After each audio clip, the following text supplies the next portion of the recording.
Hi, Assalamualaikum and good day to everyone. My name is Mirza bin Kaha. Here is my teammate Hamzah Faris Hilmi, Amir Fauzi, Ahmad Ismail, Muhammad Shazwan and Aisyah Afika. Assalamualaikum and hi, my name is Nur Aisha Afika. So this assignment, we'll be discussing about the leadership styles of project managers and to identify its importance to project performance in project management. These are the most common leadership styles that is used in an organization. The first one is democratic leadership, autocratic leadership, laissez-faire, strategic, transactional, transformational leadership, coach style, and last but not least is bureaucratic leadership. However, in this presentation, we're going to focus on mainly about autocratic leadership.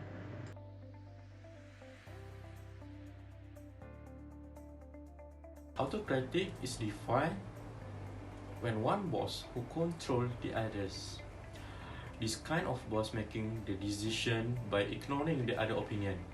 He or she will decide how without telling why and explanation.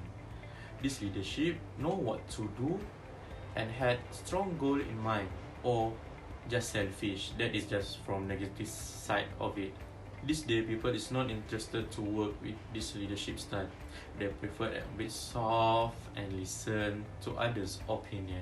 However, this leadership still can be used, can be applied during require fast and immediate decision making. For example, need a drastic change in business in order to survive during COVID-19 situation. Next, it can be applied when there is inability to make decision or to apply a clear process or procedure that might put people in danger. For example, army, police or firefighter that require only one instruction at that time and limited time during emergency to save the others. This kind of leadership can also be used when you're surrounded by inexperience or lack of motivation in a group. For example, to be grouped with assignments, it requires one leader to guide and push their teammate in order to finish up the assignments. This leadership style is classified as classic leadership when one man has so much power and is challenging for Gen X when they expect more soft and good leadership. This leader is not trust in their employees. She or he not allow any employees input. Autocratic sometimes it's good and more effective when others people don't want to listen by others leadership style. Limited time decision making when a department is poorly managed and needs some refreshment. However, it's not good to use when employees is stressful and fearful. Second is when employees expect their opinion to be heard. Thank you.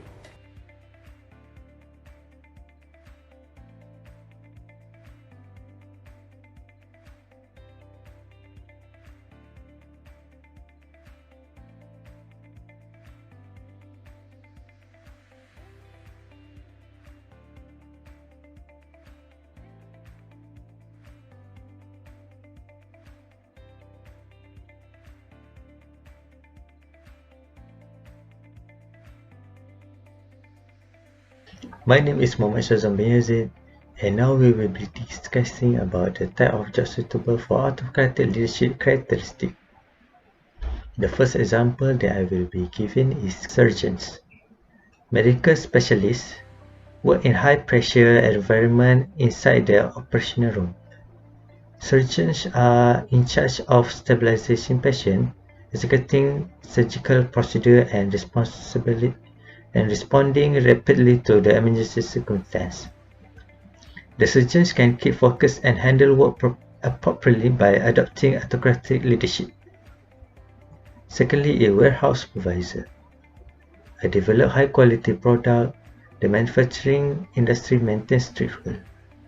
Training staff, monitoring and maintaining product standard, promoting safety, and reporting on product quality are all responsibility of the warehouse supervisor.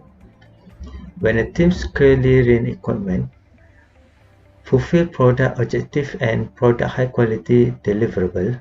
An autocratic leadership style is very suitable for this job. The student manager. The student manager are in charge of the team. Effort to provide excellent customer service and meal for their customer. They are in charge of educating personnel, inspecting manufacturing quality, and dealing with customer as needed. The student manager benefit the autocratic leadership because it helps them maintain high quality standard and improve the customer experience. Correctional officer. To safeguard the safety and detainers of other correctional guard, the law enforcement office must follow the civil law of the legal system. They patrol the correctional institution, secure the facility and inmate, and aid in various parts of inmate recovery. A leader who is subject to the autocratic leadership is mostly need to follow all the regulations. Assalamualaikum warahmatullahi wabarakatuh. My name is Ahmad Ismail and I want to present the pros and cons of the autocratic leadership. For the pros, first point is when the urgent decision need to make quickly, which the responsibility falling on the top person in charge. That is not to get input from member team. The autocratic leader make the probability executive decision and the boom of the process move forward. For the second point is when work performance need to be closely monitored, keeping the watchful eyes on the employees and ensure tasks are performed effectively and make it easy to quickly identify problems are in the workflow and take corrective action. For the third point is when strict coordination of the process is security of the productivity, which complex decision making life of the leader. Employee can focus of their specific responsibility. Again, it speak to high effectiveness.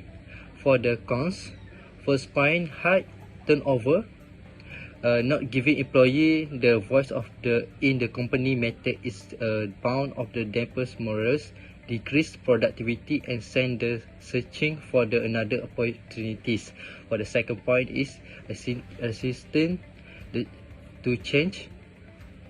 An effective leader need to be flexible and adaptable to change. Autocratic leader means be resist of this because they are not used to doing this their way. For the last point, third point is the little room for activities and cooperation. Thank you.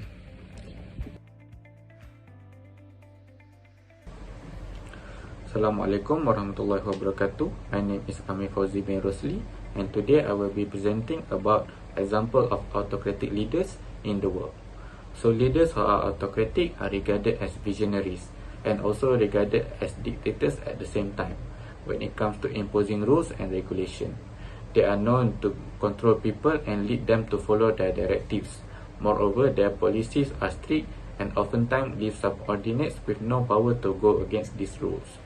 So in recorded history, there have been some autocratic leaders, or we can also know them as authoritarian leaders, who have risen to power and influenced many others. Here are a list of most notable leaders in politics and business who are considered to be authoritarian or also autocratic leaders. The first autocratic leader on this list is John F. Kennedy. He is the 35th US President and he is one of the youngest to be elected to the office. So John F. Kennedy's leadership style proved to be the most effective and influenced one.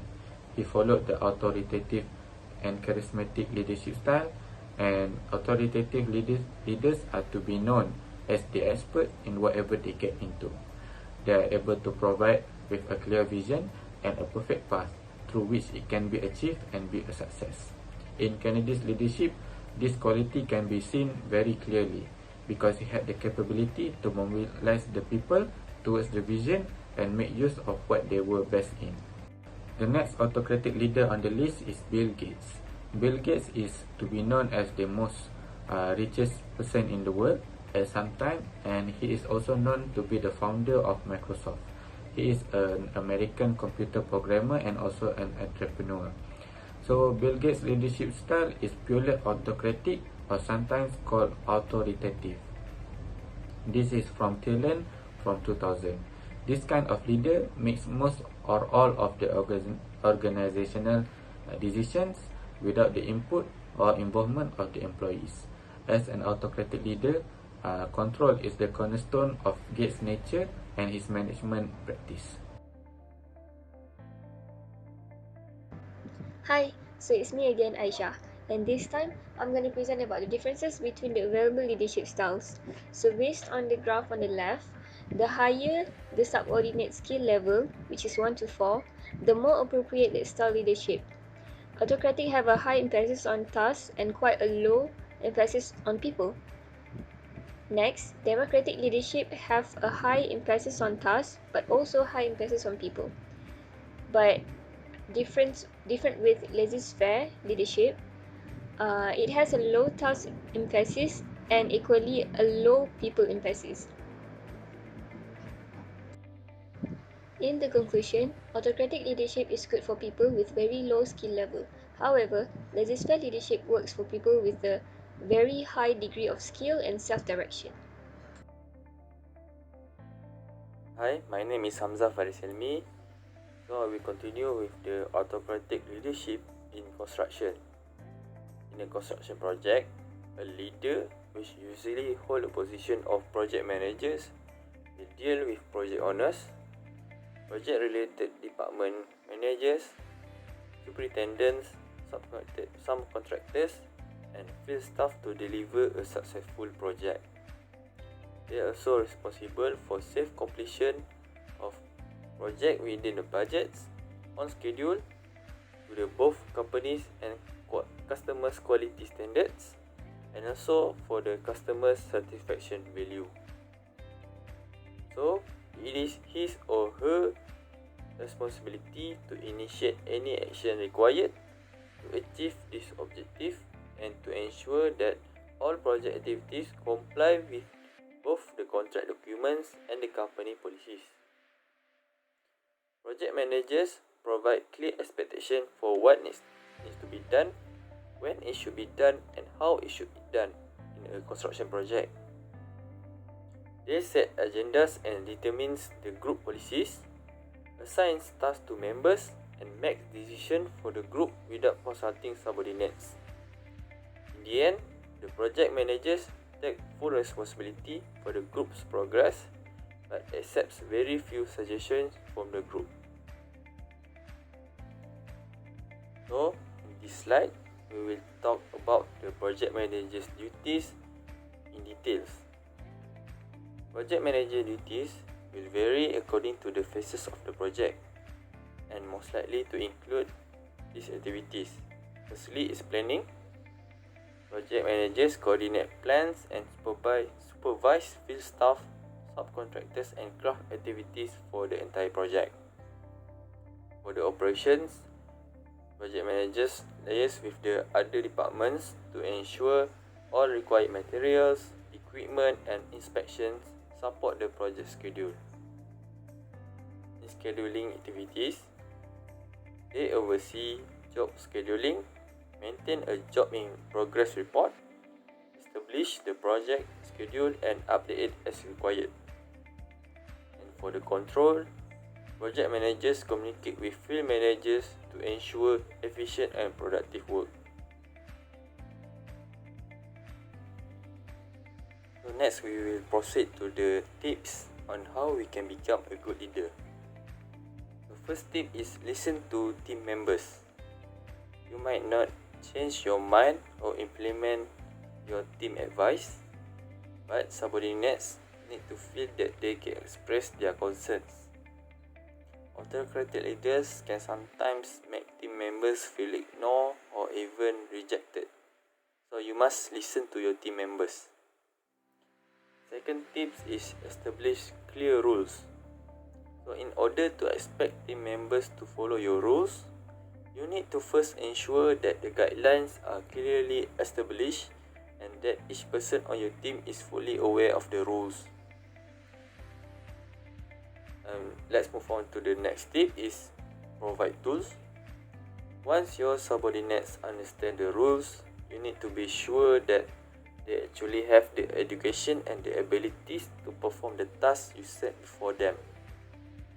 If they need additional assistance, you as a leader must offer oversight and training to fill in this knowledge gap.